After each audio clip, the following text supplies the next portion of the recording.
L'épisode commence à la cérémonie de mariage. Prithvi, profondément agité, ne comprend pas ce qui vient de se produire. Il se tourne vers Charla avec un mélange de colère et de plainte.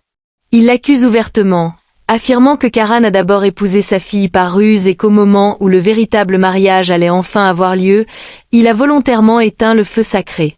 Prithvi se sent humilié et incompris. Il s'indigne du silence général et exige une réaction immédiate. Charla s'avance alors, le visage dur et blessé. Elle s'adresse directement à Karan avec fermeté et dignité. Elle affirme qu'il n'y a aucun jeu ni compétition autour de sa fille et rappelle qu'une jeune femme mérite avant tout le respect. Elle exprime sa douleur en disant que ce jour aurait dû être le plus beau de sa vie et qu'il a été souillé par ses actes. Karan, malgré la tension, reste ferme. Il révèle que lui et Prita étaient déjà mariés et que Prithvi tentait de refaire un mariage avec la même femme. Dans son esprit, ce qui a été tenté est une trahison. Charla ne remet pas en cause ses paroles mais l'acte initial. Elle lui reproche d'avoir épousé sa fille sous un faux prétexte et remet en question la légitimité de ce mariage. Pour elle, ce qui a été fait ne correspond pas à un vrai engagement. Prithvi tente d'interrompre la discussion, visiblement irrité. Charla le remet à sa place et lui rappelle que cette affaire concerne uniquement Karan et elle. La mère de Prithvi intervient à son tour, se sentant offensée pour son fils. Charla répond avec amertume et douleur. Elle l'accuse de ne penser qu'à l'honneur de son fils et d'ignorer celui de sa fille, humiliée le jour même de son mariage. Elle souligne l'ironie cruelle de voir un tel affront se produire sous le mandat. Charla exige alors une réponse claire de Karan. Il déclare qu'il devait épouser Prita. Cette réponse déclenche encore plus de colère. Charla lui demande pourquoi, si tel était le cas, sa famille n'est jamais venue demander la main de sa fille selon les règles. Elle affirme qu'un mariage ne peut exister sans coutume, tradition, famille et reconnaissance sociale. Pour elle, ce qui se déroule n'est pas un mariage mais une farce qu'elle refuse d'accepter. Pendant ce temps, chez les Luthra, l'atmosphère est lourde et douloureuse. La grand-mère, accablée, s'adresse à son fils avec tristesse et impuissance. Elle affirme savoir qui est responsable de sa situation mais confesse n'avoir rien pu faire. Elle exprime sa rage contenue et sa frustration. Elle affirme néanmoins que ses deux fils, Rishab et Karan, ont tout sacrifié. Elle révèle ensuite une vérité amère. Selon elle, la personne qui protège le responsable de l'accident de son fils n'est autre que Prita. Celle qu'il considérait comme sa fille est désormais perçue comme la cause de tous les malheurs de la famille. Elle l'accuse d'avoir soutenu le coupable et d'avoir empêché la justice. Raki tente de calmer la situation mais renforce malgré elle les accusations. La grand-mère s'affaiblit soudain et se plaint d'une douleur thoracique. La peur s'installe. Raki panique et appelle Rishab. Celui-ci réagit immédiatement et contacte le médecin avec urgence, conscient de la gravité de la situation. De retour à la cérémonie, Karan prend la main de Charla et tente de se justifier avec une sincérité douloureuse. Il affirme que le mariage a été accompli selon les rites et qu'il n'a trompé personne. Il avoue avoir suivi son cœur, incapable à ce moment-là de penser aux conventions sociales. Il explique combien Prita comptait pour lui et comment la perspective de la perdre l'a plongé dans le vide et l'obscurité. Pour lui, seule Prita pouvait ramener la lumière dans sa vie. Il se tourne ensuite vers Prita avec un regard chargé d'amour et de détresse. Il affirme que sans elle, rien n'a de sens. Il accuse Prithvi d'avoir tenté de lui voler tout ce qu'il aimait. Il raconte comment il a senti que Prita l'appelait, comment il est arrivé trop tard et comment les rituels avaient déjà commencé. Pris au piège du temps et de ses émotions, il a choisi d'agir. Il affirme avoir épousé Prita par conviction et par amour. Karan accuse ensuite Charla d'avoir détruit la vie d'une fille, celle de sa future épouse. Il rejette le monde entier dans sa colère et sa douleur. Il révèle même que Prita ignorait la substitution qui avait eu lieu. Prithvi réagit violemment. Pour lui, une union fondée sur la tromperie ne peut être un mariage. Il adopte une vision cynique où tout est permis. Karan lui répond sans détour.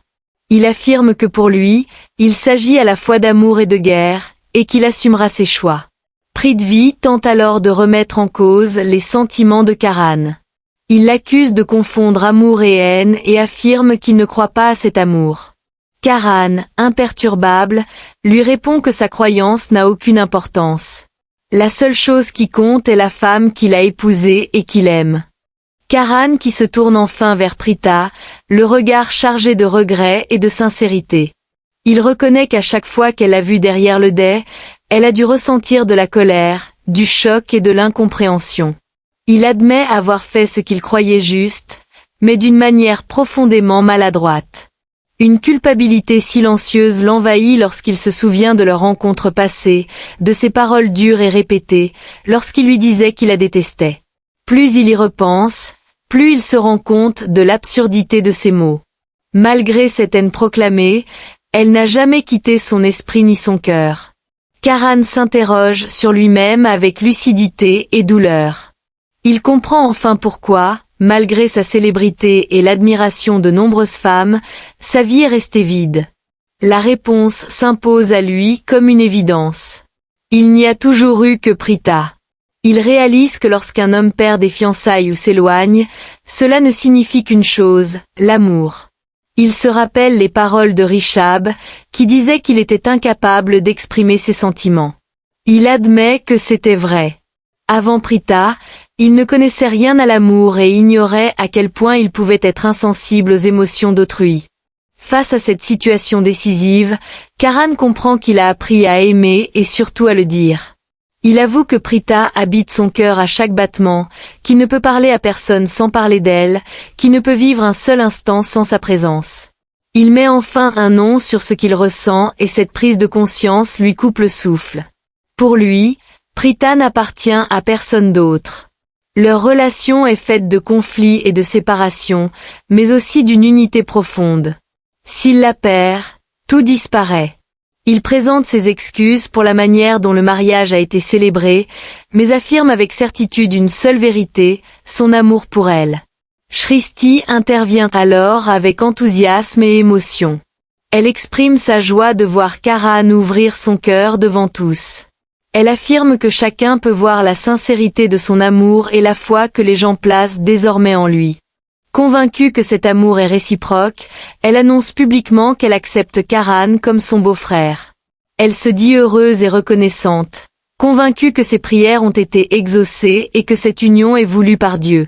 Prithvi, incapable d'accepter cette situation, intervient avec amertume.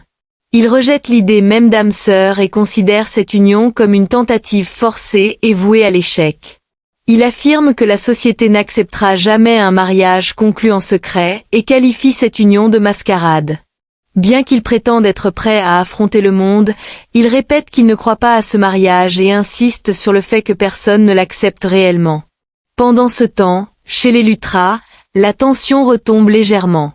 La doctoresse annonce que la grand-mère a reçu une injection et que son état est stabilisé. Elle est endormie mais hors de danger immédiat. Rishabh se montre rassurant et promet de veiller sur elle. À la cérémonie, Karan revient à l'essentiel. Il s'adresse directement à Pritha et lui demande calmement si elle accepte ce mariage. Il rappelle les vœux prononcés, le Saint d'or, le Mangal Sutra, le feu sacré témoin de leur union.